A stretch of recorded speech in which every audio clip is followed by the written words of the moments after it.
تو جماعت کی بڑی اہمیت ہے۔ میرے والد صاحب رحمت اللہ علیہ کا عالم یہ تھا کہ تہجد بھی ان کی جو ہے 17 دن کی بیماری میں کبھی نہیں گئی،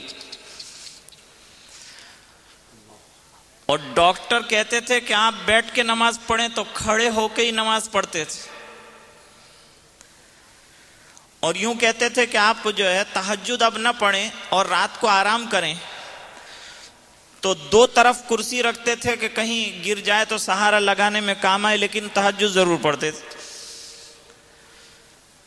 اور کوئی نماز جو ہے قضا نہیں ہوئی، یہاں تک کہ 17 دن کے جو مرض رہے اس کے اندر بھی نماز قضا نہیں ہوئی، وقت پر برابر نمازوں کو ادا فرماتے تھے۔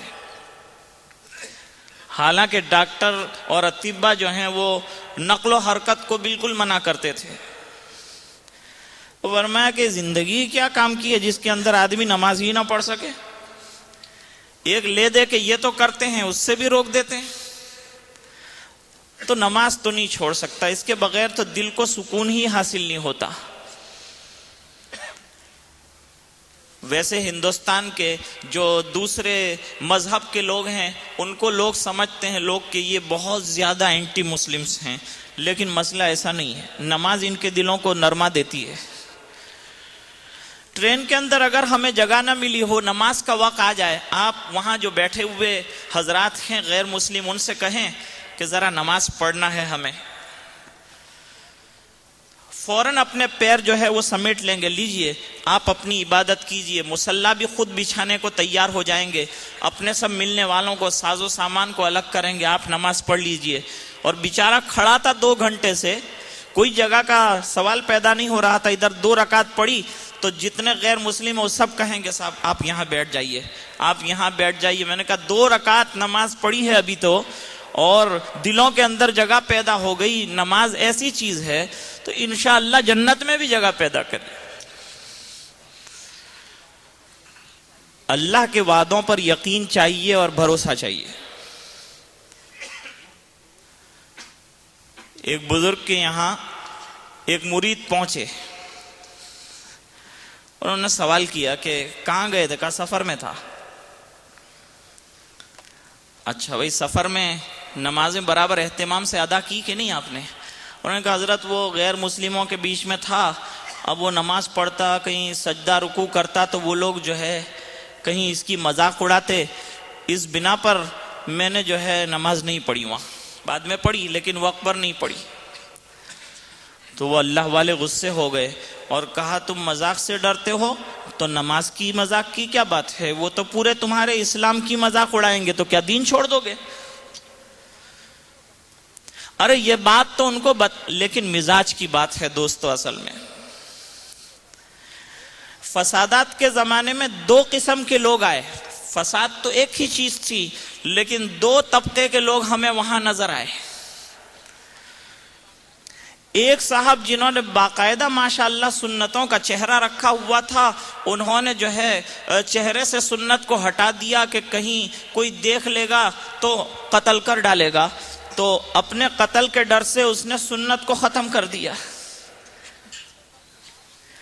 اب اس کے برخلاف ایک ایسا آدمی جو ہمیشہ جو ہے شیو کیا کرتا تھا، اس نے داڑھی رکھ لی۔ پوچھا گیا ایسا کیوں؟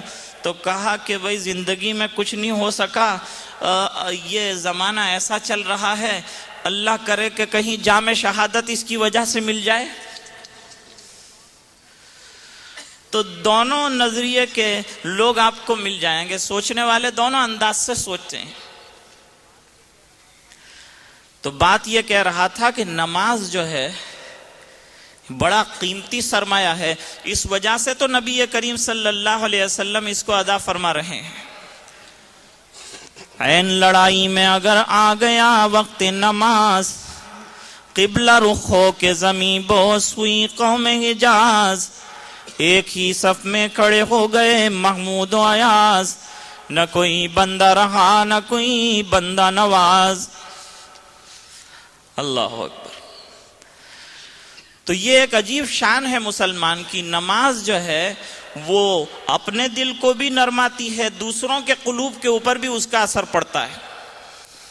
ہمارے یہاں ایک فلم کمپنی والا تھا، غیر مسلم تھا، اس نے اس کا پورا جو ہے ویڈیوگرافی کرنے کے لیے کچھ مؤذن کو بلایا، امام صاحب کو بلایا، اور 2-4 جو ہے اور مسلمانوں کو بلایا کہ ذرا ہمارا جو یہ روم ہے اس کے اندر آپ یہ اس کا ریہرسل کیجئے، اذان ذرا دیجئے اور ذرا امامت کیجئے نماز. اور شاید در پردہ اس کا ارادہ تھا کہ کچھ نماز کی مذاق اڑائے. پھر اس کے بعد وہ بیٹھ گیا. اذان جو ہوئی تو اذان نے ہی اس کے دل کے ٹکڑے کر دیے، اور ایسی بہترین اذان دی. مؤذن صاحب نے اس کے فوراً بعد امام نے جو نماز پڑھانے کا کام شروع کیا، تو نماز کے بعد وہ آ کے بیٹھ گیا اور کہا پہلے مجھے تم مسلمان بناؤ. ارے بھائی کیوں، آپ تو آئے تھے اور ویڈیوگرافی کرنا چاہتے تھے، اور یہ کیا اچانک آپ مسلمان بننا چاہتے ہیں؟ کہا ایک تو تمہارے اذان کے کلمات میں وہ درد ہے کہ دل ایک دم سے کھینچتا ہوا چلا جاتا ہے. دوسری بات یہ ہے کہ امام صاحب نے جس تواضع کے ساتھ، جس رسپیکٹ کے ساتھ نماز کو شروع کیا، اور پیچھے جو کھڑے تھے لوگ وہ سراپا تواضع کا جو مجسمہ بنے، اس نے اور میرے دل کو گرویدہ کر لیا. اور جب انہوں نے پڑھنا شروع کیا اور تمہارے رکوع سجدے کو دیکھا، تب تو میں سمجھا کہ دین حق یہی ہے.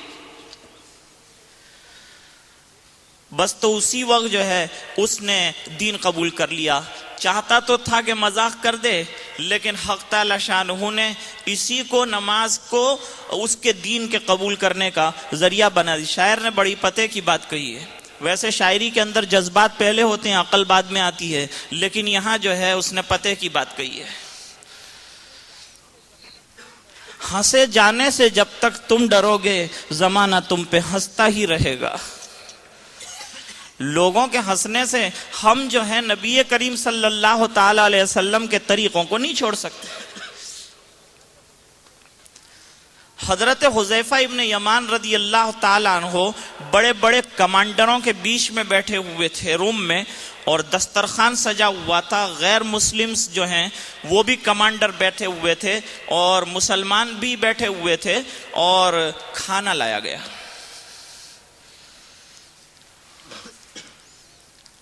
اب کھانا لانے کے بعد جو ہے کھانا شروع کیا گیا، تو اتفاق سے ایک دانہ جو ہے یا ایک لقمہ وہ نیچے زمین پر گر گیا. حضرت حذیفہ رضی اللہ تعالیٰ عنہ نے اس کو اٹھایا اور اٹھا کر کے کھا لیا. کھانا ضائع نہیں کرنا چاہیے، تو نعمت ہے بہت بڑی. جا کے دیکھو بمبئی میں ایک غیر مسلم فرم ہے، انہوں نے ایک نیا کام شروع کیا ہے کہ رات بھر جو ہوٹلیں وہاں چلتی ہے، وہ ہوٹل میں جو کھانا بچ جاتا ہے وہ کھانے کو وہ وہاں سے جو ہے حاصل کرتے ہیں. حاصل کرنے کے بعد انہوں نے باقاعدہ گاڑیاں رکھی ہیں، ان گاڑیوں میں کھانا لاتے ہیں، اور ایک جگہ رکھی انہوں نے، اس کے اندر وہ کھانا جو ہے اس کو دوبارہ اس کا رینوویشن کرتے ہیں، اور اس کو ری پیک کر کے جو بمبئی کے فٹ پاتھ پر کوئی 5 لاکھ کے قریب نانے شبینہ کے محتاج ہیں ان کو پہنچاتے ہیں. نہ بڑا کام کرتے ہیں بھائی. ایک دانہ بھی ضائع کرنے کی چیز نہیں ہے.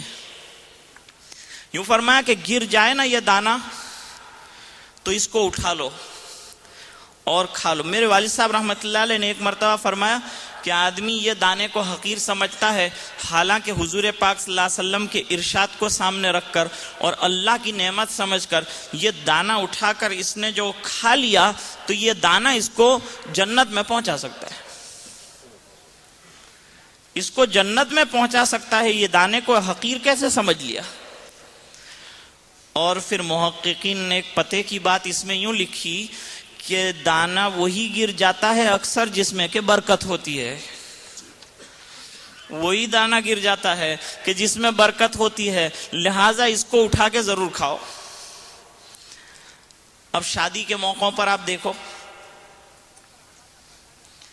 آوازوں پر آوازہ کسا جاتا ہے، میٹھا لاؤ، کھارا لاؤ، اچار لاؤ، بچار لاؤ، فلاں لاؤ، اور کھاتے کچھ نہیں.